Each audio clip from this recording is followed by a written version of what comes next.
I was so wrong in last episode. I was so wrong. Or somehow I gave Paige Pierce the motivation that she needed to perform. Even though she would have never had the opportunity to listen to my episode, I just maybe need to believe that she somehow knew I was talking about her. Also, can we just say for a minute that Gannon Buhr is on fire this year? It is absolutely insane what he is already doing, and the season is still so young. Hey everybody, what is up? It's Antonio. Welcome back to another episode here on Teach Play Disc Golf. I am so excited for today's episode. So much has happened since I last recorded, and there's just a lot of good stuff to talk about. I need to backtrack some of the stuff I said. Not that I said anything necessarily wrong, but I definitely think I need to talk about some of the things I mentioned in last week's episode. And I got put in my place, even though the people didn't even know it. Paige specifically didn't even know it, but so many cool things happen. Honestly, I am glad that I was wrong. I am glad that I got put in my place, so to speak. So I am so excited for this week's show. We're going to talk about some current events, kind of recap the tournament, the Open at Austin. We're going to talk about what it takes to throw on elevation or throw with elevation. We're going to we're going to disc review of the Lone Star Disc Armadillo. I am so excited to talk about this disc. We'll talk a little bit about the Open at Austin in detail, mainly like how it played out. And then we'll talk about the upcoming tournament, Texas State's. It's going to be in Houston this year. So some pretty cool stuff with that I wanted to share with you. And that will be today's show. So let's go ahead and let's talk about basically what I led the show with. I need to take some things back.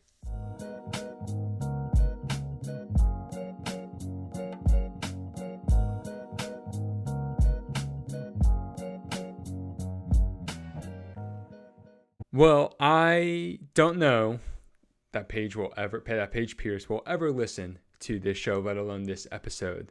But if you do, Paige, I am so sorry.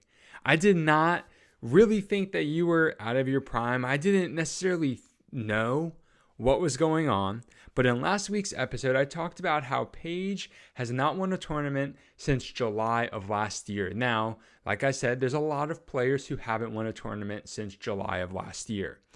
But when you're five-time world champ Paige Pierce, arguably the greatest FPO player ever, it's kind of shocking that she wouldn't have won something since July of last year. So that was definitely something that stood out to me. But you know what? She proved me wrong. At the Open at Austin, Paige was playing super good. Now, she didn't go bogey free. It was really hard to go bogey free on that course. Let's just say we'll talk about that later on in the show. I want to focus on Paige here, but she played really good, consistent golf, and I was just really happy for her. I really was. Super happy for her to be back, not only on the podium, but in the winner's circle. I hope this is a sign of things to come. I hope this means that we just have another competitor in the FPO field, someone who's been there for a long time, and she's making sort of her comeback now, so to speak. I really hope that's what we get to see. I would love to see Kristen and Paige and Katrina and Ella Hansen has been doing well too. I would love to see them start to duke it out. The other thing that has just blown my mind in the last week, Gannon Buhr. We've talked about him a lot on this show, way more than I ever thought that we were probably going to talk about Gannon outside of him winning. Granted, he's won, but we've talked about him a lot with just Prodigy. And yet he won again. And something that just blows my mind about all this is I don't even know if Gannon's 18 yet, legitimately. I know he ended the season at 17. I don't know if he had his 18th birthday yet. So Gannon is USDGC champ. He's won multiple Disc Golf Pro Tour events already, and he may not even be 18. He may not even be allowed to legally vote. It is against the law if he's 17 right now that Gannon can't even vote. And yet he is out here slaying these courses. Just absolutely insane. He is so, so good. I am so excited for Gannon and his future. But also, this is, to me, a sign of things to come in disc golf in general. We're seeing it in MPO with a lot of young players, younger than 21, 22 years old, competing, doing really well, having crazy distance, crazy touch, amazing putting skills on the MPO side and on the FPO side. And so disc golf is just in a really good place. We have a lot of young talent, people who started playing disc golf from when they were toddlers or elementary school.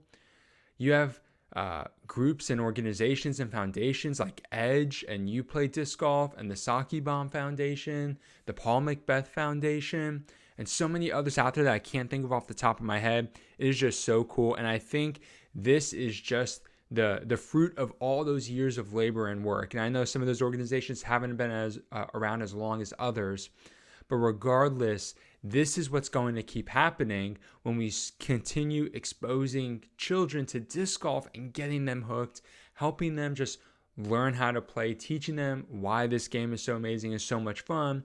You're going to start having those kids with some incredible athletic ability choose disc golf and start competing like Gannon and so many other young players. So really, really exciting. Let's segue a little. We've talked about, Paige and Gannon and their physical accomplishments, winning, doing great things in disc golf the past weekend. But there are two players that both talked about some mental game challenges. We'll start with Paul Macbeth. I don't know if you guys saw his recent post on Instagram, or one of his recent posts. Came out on Monday, I believe he posted about it. He congratulated Gannon Buhr. I know not everybody loves Paul Macbeth. I like Paul Macbeth. I'll just be upfront about that. I think he is a class act. I think he's great for the sport. I like Paul Macbeth. I know some people find him a little off-putting a little bit. All right. I think it's great that he called out Gannon Buhr, but if you kept reading that post in the caption, you would see that he talked about how physically his game feels good. He's healthy. He's not injured. He doesn't feel like he's necessarily putting poorly in the physical sense, approaching poorly, driving off the tee. But one of Paul's biggest strengths is his mental game between the ears. And that was something that he talked about as it's been a struggle this season. And that's really interesting and also comforting at the same time. And that's because we're seeing world champion Paul Macbeth, literally like the most recent world champion, talk about struggling to focus, be consistent, to commit to putts and throws. And that just, we are all human when we play this game. And we love watching the pros because it's so fun to watch them do just wild and crazy things with the discs and just making putts and seemingly be confident and committed to everything. But then I love this human side of it where we see that, you can be 6-time world champ, I think even 2-time USDGC champ, obviously has won a lot, still struggles, seemingly with confidence at times, with commitment, with, just playing well, having the mental fortitude to push through some bad holes and bad shots. So it's really cool to see that, but I definitely think that explains why Paul is struggling, because if we look at the grand scheme of his year so far, if you look at a lot of his tournaments minus the final round, Paul has been on the lead card at Waco, Open at Austin. And I can't remember how he did Disc Golf Pro Tour weekend. But the last two tournaments, he was on the lead card going into the final round. And at the end of the tournament, spoiler alert, he doesn't even finish top 5. So there's definitely something that's happening psychologically for him that he's going to have to work out. Similarly, Kristen Tatar, for the first time, I think the DGPT pulled up the stat since 2021, Kristen Tatar did not finish on the podium at a Disc Golf Pro Tour event. Now, this is shocking because that was one of the biggest stats last year. And even when Tatar finished like second or third, she was really seemingly like in contention the whole time for the win. But this past weekend, the Open at Austin, Kristen struggled. And she talked about it on Instagram too, and just she alluded to some things, but didn't really dive into details. But just like it almost sounded like old memories and old stressors coming back.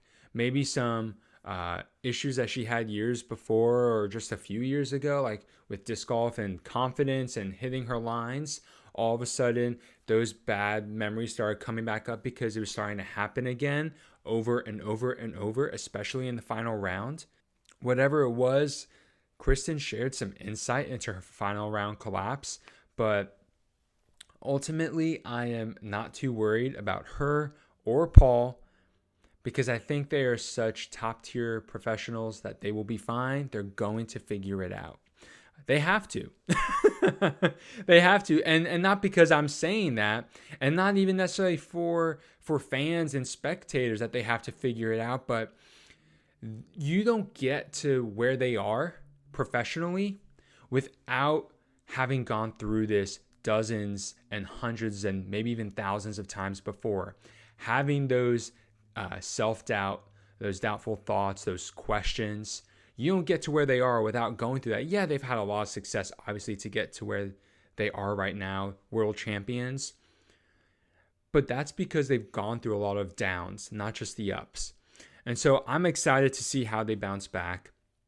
I'm excited to see how Kristen performs at Texas State's. I didn't see Paul's name when I quickly looked through the lineup for Texas State's. So I don't know if he's there, but I'm sure at the next tournament, he will bounce back, and I'm excited for that as well. But let's go ahead and let's talk about me and you a little bit, all right? Let's go ahead and let's talk about a skill that I think is so important, and it's not something that we can avoid. Elevation. I love Philo Brathwaite when he talks about throwing with the undulations of the earth, of the ground. And especially with him and Ian Aaron, he and Ian Anderson on the mic are just awesome. I love their insight. And something that we see on the Pro Tour and at courses where we are, elevation is a thing. Now, I spent the last 5 years playing a lot of disc golf in Texas.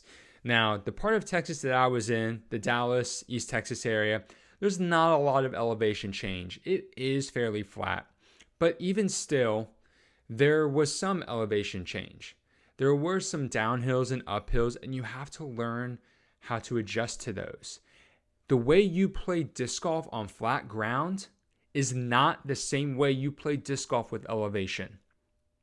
So let's go ahead and let's start with talking about uphill, okay?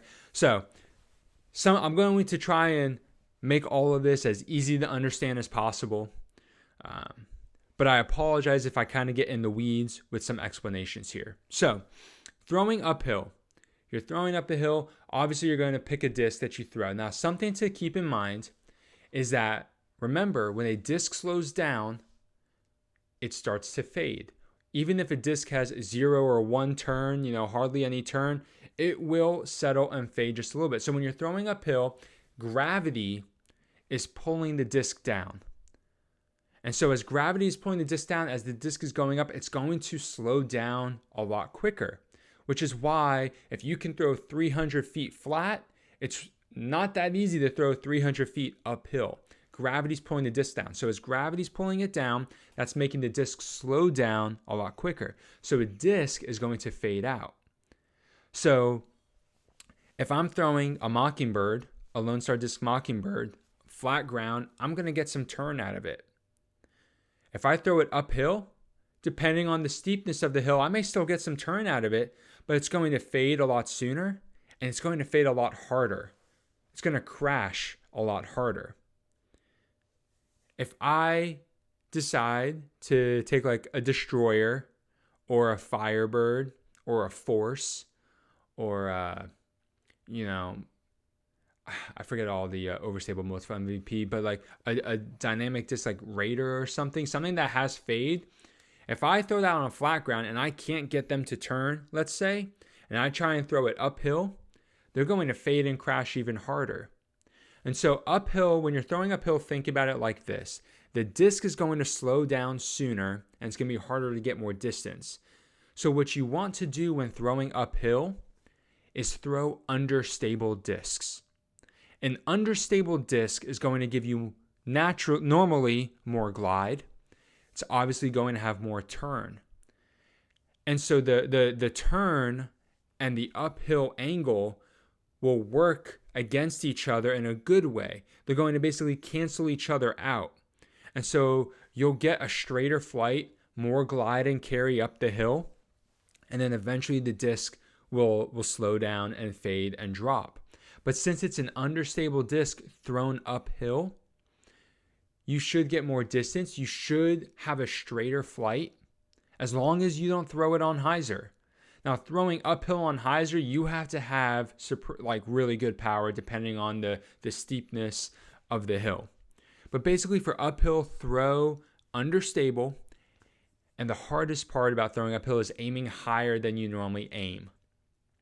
So you want to pick your aim point, still keep the nose down, but aim higher, because if you aim your normal release point, let's say, or like your normal straight line when you're looking out, your disc is going to just drive right into the side of the hill, and you want to throw up the hill. So you're going to have to change where you're looking when you're aiming.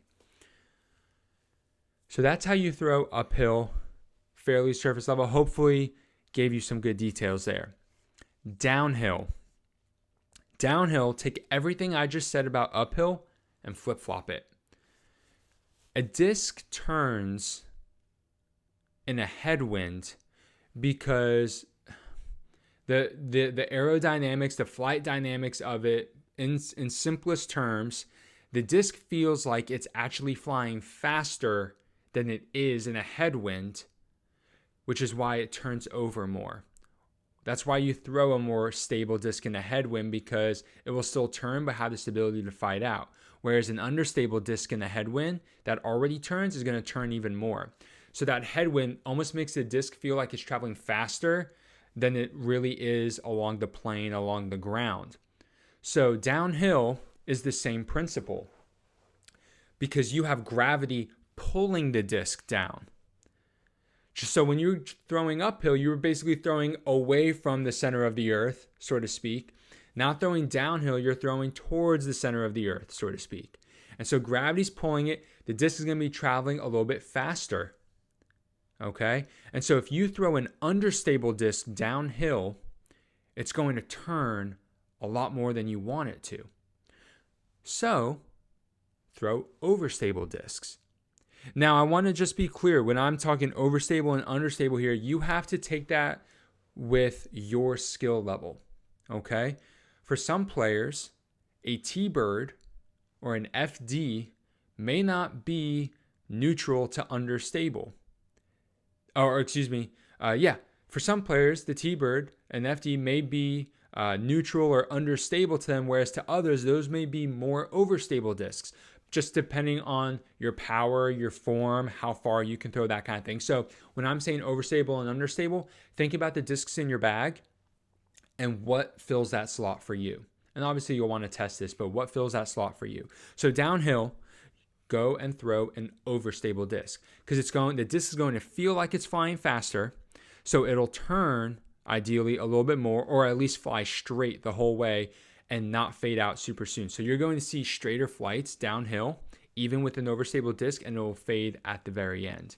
Now, if you throw a disc on hyzer downhill, depending on the stability, it may still dump and fade out super soon, or if it's a flippy disc, it will flip to flat and turn. And depending on the shot shape you need, that may be good or that may be bad. But in short, uphill, understable disc, downhill, overstable disc. Okay, well, Antonio, what about the slopes that go from left to right or right to left? Great question. Throwing on those kinds of slopes, those kinds of hills is really, really tough. And there are a couple caveats to it. One, what are you better with forehand or backhand? 2, where's the wind blowing? 3, pin placement. Where's the basket? All of these things impact the decision making when you're throwing on a hill that's going left to right or right to left.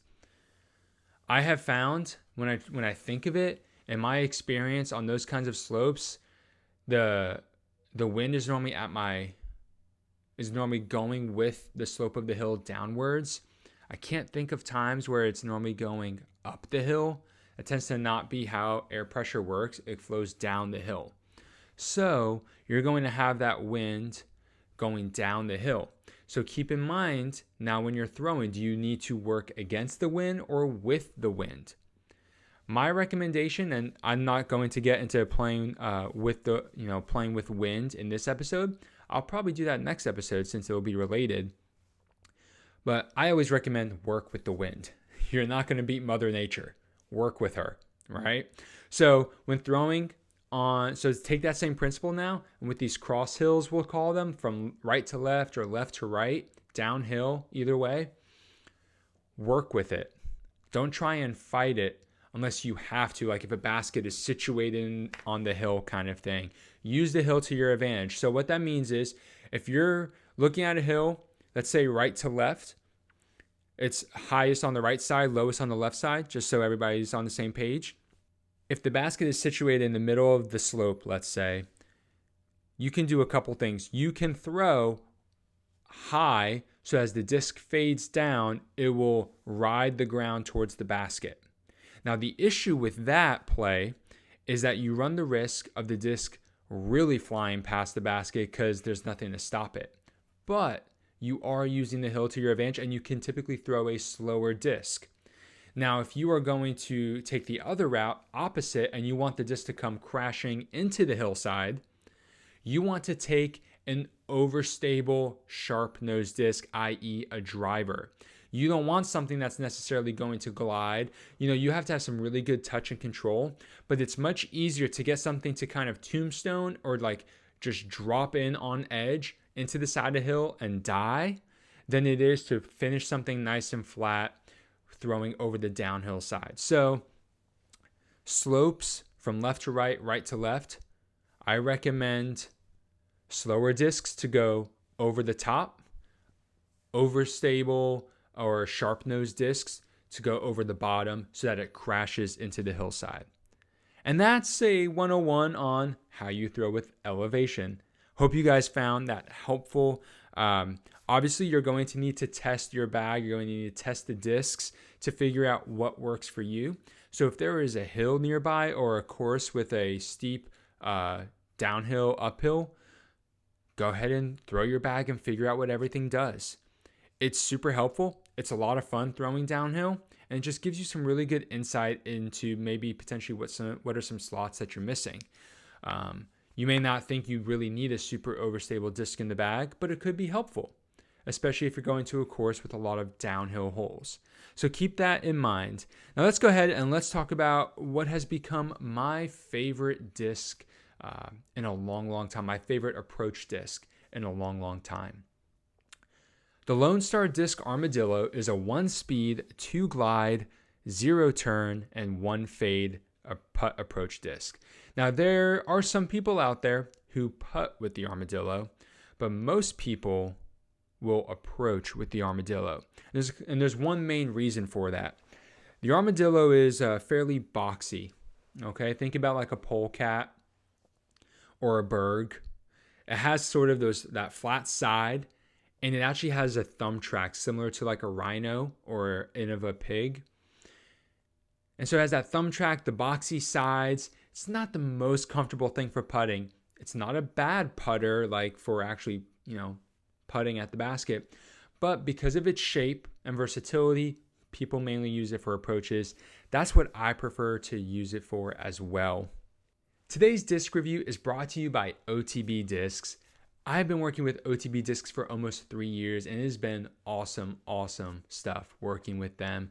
If you want to check out today's disc, the Lone Star Disc Armadillo, go ahead and head to otbdiscs.com and use discount code GLADIATORDG for free shipping so that you can try one of these discs out and figure out how it can fit in your bag. It is such a cool disc. I highly recommend it. As you're hearing in the disc review, I use it on nearly every single hole. So let's go ahead and let's get back to the review. The Armadillo has been in my bag probably for about 6 months or so. And initially, I was unsure about it.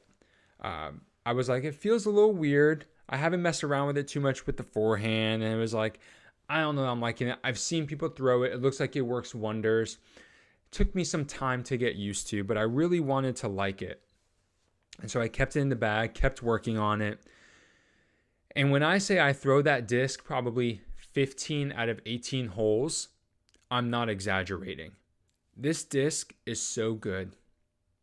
Now, I'm a firm believer in archer and arrow kind of stuff, but the Armadillo is such a clean disc to throw. There's nothing fancy about it. Yeah, it has a thumb track. Yeah, it's got a little bit of a square shape, so it might feel a little weird initially. But as you use it more, you get really comfortable throwing it because it comes out of the hand so clean. It is a great disc for learning how to approach the basket better. Even in premium plastic, this disc does not slide on the ground. I like to use base plastics when approaching the basket because they stick to the ground better versus premium. And I still use my, I think it's Bravo Armadillo to approach the basket with absolutely zero issues. It slows down and stops right near the basket. I don't have to worry about it going long. This disc is incredibly straight flying, but with a little nose up or a little bit of hyzer, it'll fade very gently. And it does season and beat in a little bit. You can get some turn out of the Armadillo since it's so slow and has very little stability to it. But brand new, it will hold a straight line. And so it's a reliable disc out of the box. Like I said, it has a unique hand feel. Spend some time with it. If you don't like it initially, I don't blame you. I felt the same way. So I totally understand if it feels weird in the hand. But if you've tried something like a Rhino or a Pig or a Berg or a Polecat, they all have some unique hand feel. They all have some unique rims. Give this a shot if you're wanting to try something new. Now, I will say this about the Armadillo. It is not overstable. It's not understable. It is neutral. It is a perfect neutral approach disc. So if you are looking for something that will fly straight and go exactly where you want it, try out the Armadillo today. I know that sounded a little salesy, but I really like it. I throw it on nearly every single hole. If I'm inside 200 feet, I'm probably throwing the Armadillo. Given whatever the terrain of the hole is. If it's a pretty straightforward shot, forehand or backhand, I'm probably throwing the Armadillo. It is just that good, that reliable, and I like it a lot. And I will say, mine's not super duper beat in, and I've been throwing it for the last 6 months as much as I have been. So it holds its stability really well. I have noticed that after a little bit of, throwing, just in the last 6 months, throwing it on like 3/4 of the holes in a course, it turns a little bit now when I throw it, but it will hold its flight characteristics for so long, which is one of the things that Lone Star Disc prides itself on. So go ahead and check out the Armadillo. You can get it at OTB Discs, and if you go to their website, use discount code GLADIATORDG to save yourself some shipping costs. Alrighty, so we started the show talking about Paige Pierce, Gannon Buhr, Paul Macbeth, and Kristen Tatar, and with the Open at Austin in context. And I wanted to come back to that tournament and really talk about it as a whole and not just players specifically. The Open at Austin, my understanding, replaced the Open at Belton last year, which is about 45 minutes outside of Austin, is what I've heard. And I was under the impression that they were going to be playing some of the more popular courses in the Austin area when I recorded last week's episode. They did not. They played Harvey Penick, I believe is what it was called. And so like you didn't hear me talk about the courses in Austin in last week's episode because I had to edit that out once I realized, I done messed up. So they played Harvey Penick, I believe is the name of the course. And the professionals played great. Like overall, I think they were good. They were entertaining to watch. The scores were close most of the weekend. But the course design was a little, it left a lot to be desired, honestly. I was so excited for day one before I realized that they were not going to be playing some of the more popular courses in Austin. I was so excited. But then when I started watching, I was like, Harvey Penick, okay, not that big of a deal. Maybe they're moving around. But then I realized, listening to commentary, no, all weekend they're going to be at this course. And I stopped watching halfway through round one. It was so boring. It just felt like every single hole looked the same. It was hard to watch. Players weren't even necessarily playing bad, but like as a virtual digital spectator, I couldn't tell where OB was. I couldn't really tell what shape the hole was. It just wasn't good on camera. Maybe it was fun to play. Maybe I would enjoy it, if I was in Austin and I wanted to play an open course like that. But on camera, nah, I'm good. But I didn't give up on it. I didn't get to watch Saturday because I was out all day. I wasn't able to watch any, but I made sure to watch on Sunday. And I will say, front nine, still boring.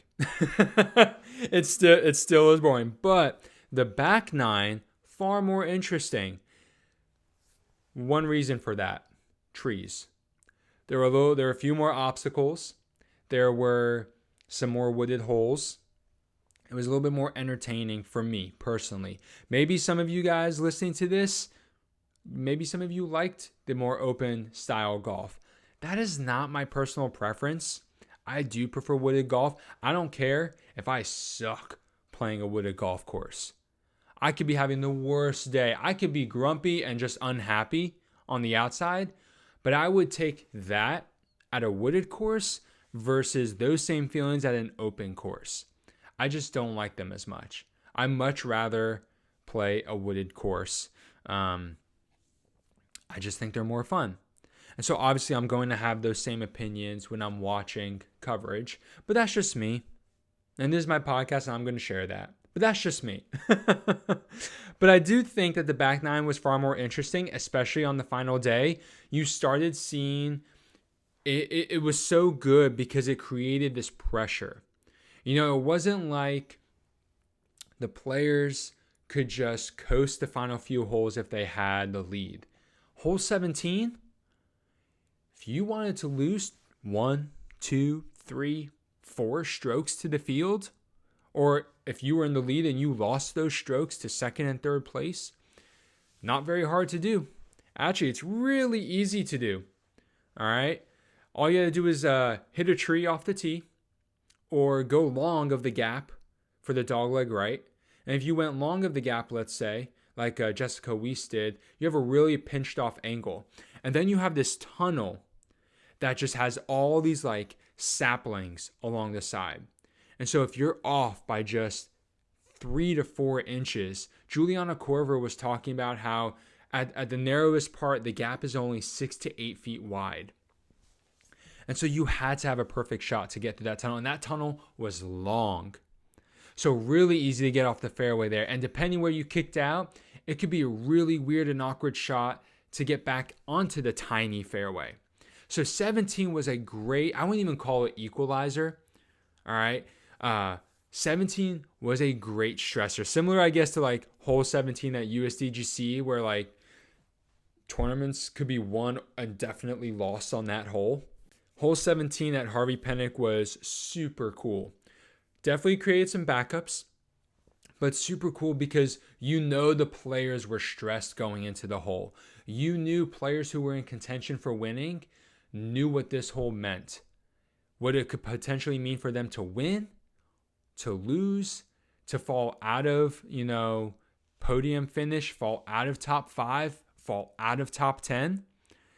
Great hole, great time to have it in the round. If you have a hole like that too early in the round, it might knock some people off, but other players can kind of maybe mount a little bit of a comeback afterwards. But having it as hole 17 is awesome. And then hole 18 is super unique because you have the road coming up along the left side. You had the OB golf green. And so the fairway narrowed to sort of like a pinch point. And then it opened up again going towards the fairway, but you had a bunch of OB wooded area, unkept area that you didn't want to end up in, like Kristen Tatar ended up in. And it was just 2 holes back to back where the potential winner could not take their foot off the gas. They had to keep pushing. They had not necessarily to play aggressively, but they had to focus. If they lost focus for even just one throw, that could open the door for their competition to steal the victory from them. So of the Open at Austin, I really like the last 2 holes, provided for some great drama. I was wondering what was going to happen with the FPO field, especially because you had Paige with about a 3-stroke lead going into hole 17. And it was just one of those where it's like, she's been playing really, really well all weekend, but all it takes is one throw here, and she played it well. I still think she took a bogey on 17, but a bogey on 17 is like, okay, cool. I'll take it. I'll take it. I think everybody would, if they knew, hey, you're only going to get a bogey on this hole, they would be okay with that because that hole was tough. Now, why choose an open course? Austin has a lot of cool courses, and I talked with some people who are either from that area or currently live in that area, and they had some interesting things. I've heard these before about a lot of course selection for the Disc Golf Pro Tour. But basically what I heard is cell coverage, park control, spectators. With live coverage, disc golf is in a really interesting spot. Trying to make money by having spectators come, follow some cards around with the VIP pass, or have gallery areas where fans with just like a day pass can just sit and watch a bunch of different cards come through. I get that you need to have those staging areas, those gallery. You got to have enough space for fans who buy the VIP passes to walk with the cards. But there's like this balance that they're still trying to figure out, I think, in having courses that the players find entertaining, that is entertaining on coverage, and that fans and spectators will enjoy, and making it just easy for their job. And like I'm really trying to hold back criticism because I know it's not an easy decision, especially when you have some really cool and fun courses in the area, but it's like these courses aren't really made for the kind of traffic that a Disc Golf Pro Tour event's going to bring. And that's kind of where like park control comes in, where it's like, yeah, you have public and private parks, but you also have like, hey, how are we going to get over the course of a weekend 5,000 people on this land when it's normally used to maybe having 20 golfers at a time or even 50 golfers at a time if it's a super popular park. So there's a lot of these challenges, and I think one of the ways that the Disc Golf Pro Tour, and they're already starting to do this a little bit more, I've noticed over the last 2-3 years, is they are not afraid to try new courses in new areas in the country. And I love that. I love that they are willing to try something new and see if the course works out.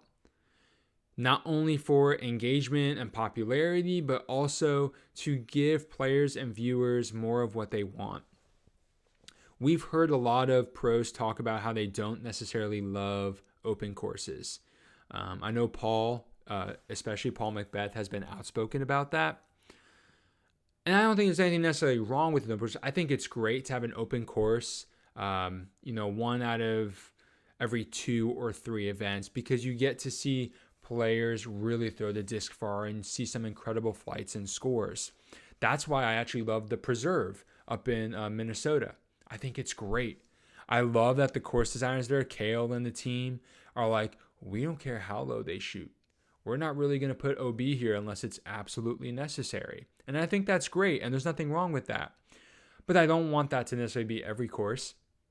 And so I don't know if Harvey Penick will be back on the tour next year, but it'll be interesting to see over the course of this season some of the new tracks that they're going to use, maybe ones that will get relegated to a Silver Series, like Texas State's, which is this upcoming weekend. It'll just be really interesting. I don't have a solution. I mean, I have my opinions, but they're not necessarily solutions. And I think the Disc Golf Pro Tour is doing the best that it can, given its current situation. I am excited, though, to see what they come up with in the future. So with that being said, let's go ahead and let's look over the results from the weekend. And I need to pull that up. Okay, and so with that, let's go over the results for the weekend. We'll start with the MPO. We'll go through the top 10 real quick. First place, we had Gannon Buhr at minus 22. Second place, Simon Lizotte at minus 20. Third place, James Proctor and Calvin Heimberg. Calvin playing so good this season. James Proctor has been in the hunt, I think, the last 2 events now, which is awesome to see. They scored minus 19. Fifth place, Austin Turner, minus 18. Haven't seen his name in a while. Good to see him back. Mason Ford, Ezra Aderhold, Eagle McMahon, Vino Makala tied for 6th place at minus 17. Kyle Klein, Corey Ellis, Yuna Hananen, I hope I said that right, and Paul Macbeth tied for 10th at minus 16. So really cool. The 10 places, but I think 12 players separated by 6 strokes. And there were players at minus 15 and 14 and 13. So you have, if I'm looking at the full thing, to minus 12, you have 5 players tied for 25th at minus 12. So you have 25 people minimum. 25 people within 10 strokes. 25 MPO players within 10 strokes.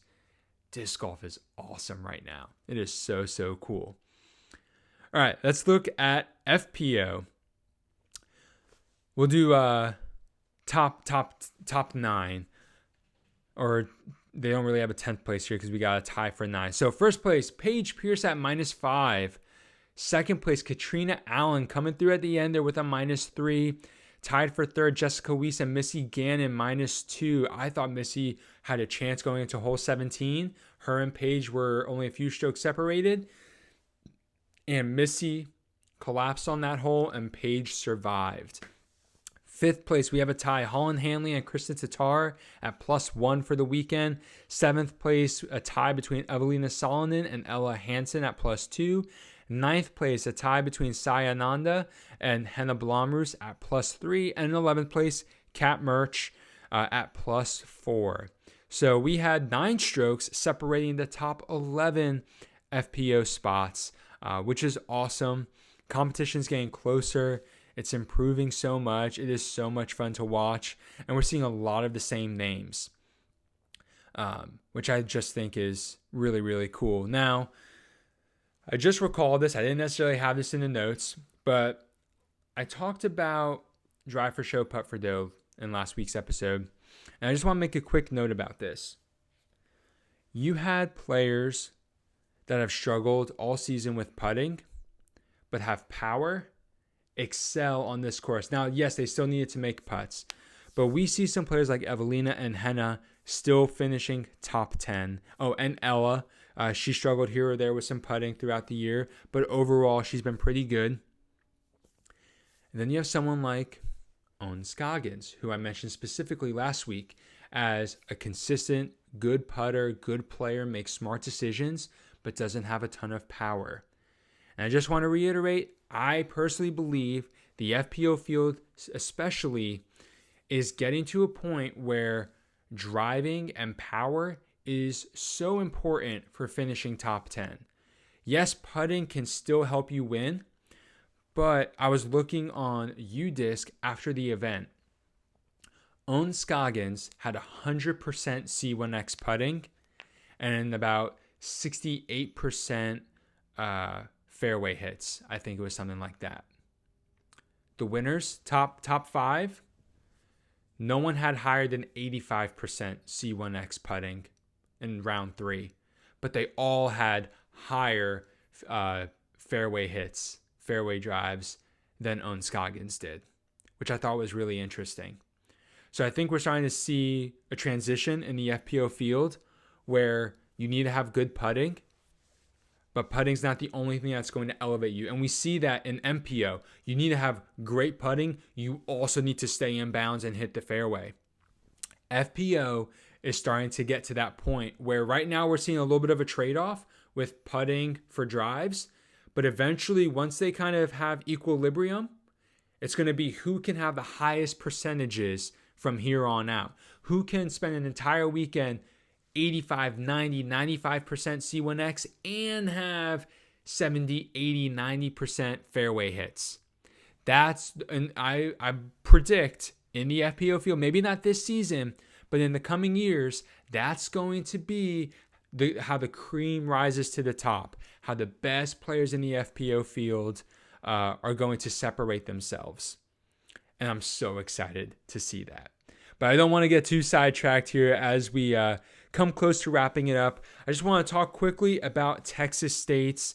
Texas State's is in Houston. I think this is for the first time ever, or at least for the first time in a while. It's in Houston.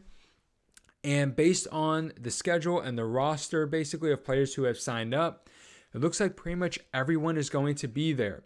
Now, I know I talked about Harvey Penick being an open course. Brock Park is a former golf course turned disc golf course with the idea of giving the best disc golf possible. That's from the disc golf scene, more or less. I paraphrase there. But that's what the disc golf scene event describes it as. The MPO field will be playing the B-Rock Gold. I like Brock, but B-Rock. They'll be playing a gold layout, which my understanding is just a temporary layout made specifically for this event. So that's really cool. But here's what I think is even cooler. The FPO field is playing B-Rock modified, B-Rock mod. And the disc golf scene has a specific note where this layout is specifically made for FPO. And I think that is awesome because we hear FPO players all the time talk about how their layouts just aren't that good, aren't that fun. It's just they make the course designers make the MPO and then they say, okay, FPO put a short tee pad here, here, here, here, here. And there's not much more like thought put into it. So the fact that FPO is getting a specifically designed course for them, I think is awesome. There are no Grip 6 picks this weekend, so I don't have any picks, but I am excited to see some awesome golf this weekend. I think it's going to be so good. It is my birthday this weekend, so I don't know how much disc golf I will watch live, but I will most definitely be watching some post-produce, be supporting Jomez and whoever else. I definitely will be watching skins matches. I love OTB skins with GK Pro.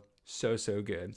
But if you haven't watched any of those, you really need to check them out. But I don't have any picks for this week, but I am excited. And thank you so much, guys, for listening. Here at Teach Play Disc Golf, there are a couple things I always want to remind my listeners and my viewers. Take the time this week to teach someone how to play, whether that's in person, virtually, over phone, just talking about disc golf, introducing them. Take the time to teach them. This game is so awesome and we all love it for a reason. Share that love and appreciation with someone else. And make sure you go out and play this weekend and have fun. Yes, scores matter, scores count, winning is always fun, but disc golf is also always fun. So go out and play and have fun. And never forget, guys, have a great round.